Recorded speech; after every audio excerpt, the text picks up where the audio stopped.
इसमें चुनाव आयोग का गलती है, न जिला प्रशासन का गलती है, छोटे कर्मचारी बीएलओ का गलती है। 31 तारीख को जो मेरा नाम यहाँ से हटा दिया जाए, बीएल नहीं किया है तो उसका गलती है। हमने बीएलओ के फॉर्म पर लिख दिया कि मेरा नाम पैतृक निवास दाऊद माने घर पर है, इसलिए यहाँ से मेरा नाम हटा दिया जाए। तो हम कभी दे दिया। जितना भी चुनाव लड़े हैं 2001 से 24 तक, पारू के ही पता पर हम मेरा नॉमिनेशन सब कुछ होता है। बिहार में एसआईआर का मामला लगातार चर्चा का विषय बना हुआ है। हमने देखा लगातार किस तरीके से अलग अलग नेताओं के 2 एपिक नंबर के मामले निकलकर सामने आए। और सबसे पहले तो हमने खुद तेजस्वी यादव का एक मामला आप तक पहुंचाया, किस तरीके से जब एक प्रेस कॉन्फ्रेंस में तेजस्वी यादव ने अपना एक एपिक नंबर दिखाया था, लेकिन कुछ ही घंटों बाद चुनाव आयोग ने एक नए एपिक नंबर के साथ तेजस्वी यादव का एक लिस्ट में नाम दिखाया और कहा कि आपका एपिक नंबर तो ये है।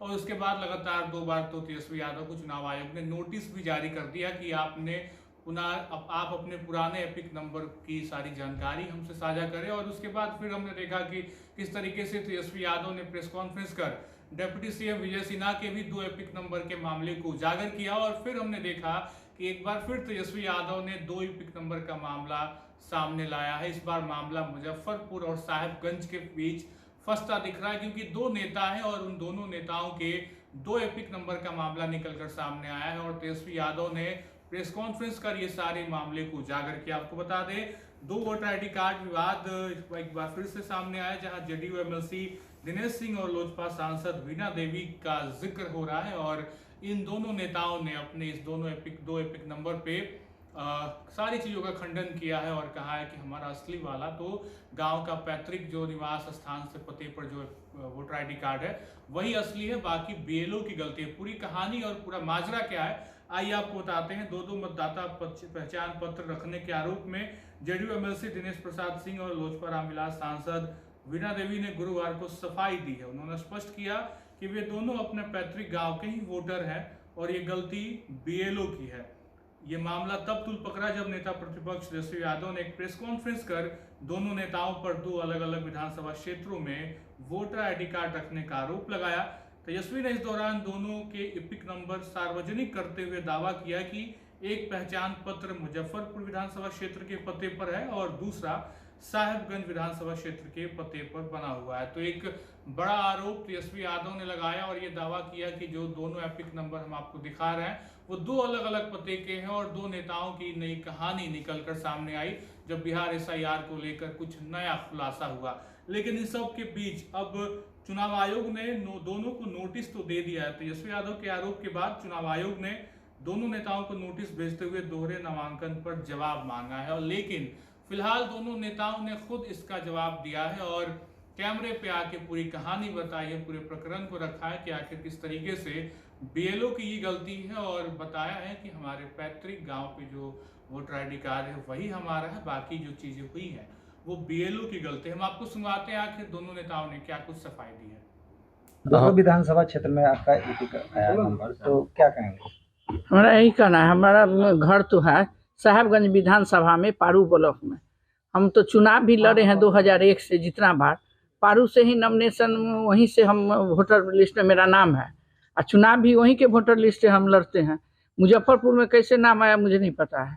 और वैसे भी हम लोग को मीडिया के माध्यम से जानकारी हुआ, तब बीएल आया था तो उसको भी फॉर्म भर के हम दे दिए कि इसको नाम हटाइए, यहाँ से कैसे चला गया। तेजस्वी यादव ने ट्वीट कर कहा है कि 2 जगह नाम आया है, एसआर फॉर्म में भी, गन्ना फॉर्म में भी आपने भरकर जमा किया है, उसके बाद नाम आया है। अब इसका नाम आया तो अथी के गड़बड़ी से आया होगा, जो बीएलओ के गड़बड़ी से ही आया होगा। उसको तो हम कभी दे दिए। जितना भी चुनाव लड़े हैं 2001 से 24 तक, पारू के ही पता पर हम मेरा नॉमिनेशन सब कुछ होता है।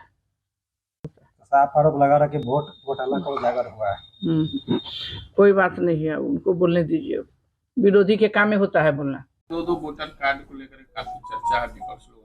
अब सभी जानते हैं कि 2001 से हम चुनाव लड़ते हैं। अपना पैतृक निवास जो दाऊदपुर है, पारू प्रखंड के दाऊदपुर गांव, खुटाही पंचायत, साहिबगंज के हम लोग वोटर हैं। हम लोग वहीं से हैं, तो यहाँ तो हम लोग दे चुके थे। 31 तारीख को जो मेरा नाम यहाँ से हटा दिया जाए, बीएल नहीं किया है तो उसका गलती है। बीएलओ की गलती? हाँ, उसका गलती है जो क्यों नहीं आप हटाया। लोग शुरू से दावा अभी कल से हम लोग को जानकारी मिल रहा है कि हम 2 जगह हैं। इस पर हम बुलाए थे, अभी उसको डांटे भी हैं, आज सरकार से कहे भी हैं इस ऐसे जो कर्मचारी है इस पर कार्रवाई होनी चाहिए। कार्रवाई की मांग भी किए हैं उस पर। बस सुधार भी हो जाए। हाँ, सुधार भी हो जाए। कोई मामला नहीं है। जब जब चुनाव होता है यहाँ पर वोटर लिस्ट का पुनरीक्षण होता है, नाम जुटता है, नाम कटता है, मैं बराबर अलर्ट रहता हूँ कि मेरा ये डेरा है। मेरा पैतृक निवास पारू प्रखंड के दाऊदपुर गांव साहेबगंज विधानसभा क्षेत्र में है। तो बार बार हम अलर्ट रहते हैं कि नॉमिनेशन में कोई आदमी ऑब्जेक्शन उठावे, स्क्रूटनी में कोई प्रॉब्लम नहीं हो। इसमें जब जब पुनरीक्षण होता है मैं जागरूक रहता हूं और मैं फॉर्म भर के लिखित रूप से मैं भेजता हूं कि मेरा वहां नाम है, यहाँ से नाम मेरा हटा दिया जाए। इसके बावजूद भी पुनः जो है सो पार्लियामेंट के चुनाव में भी हमने भर करके दिया है, ये ऑफिस में रिकॉर्ड होना चाहिए। और इसमें भी हमारे पास बीएलओ आया था, आने के बाद हमको फॉर्म दिया, हमने कहा कि जोड़ना नहीं है, मेरा हटाना है, चेक कर लो। तो उसने कहा कि लिख दीजिए।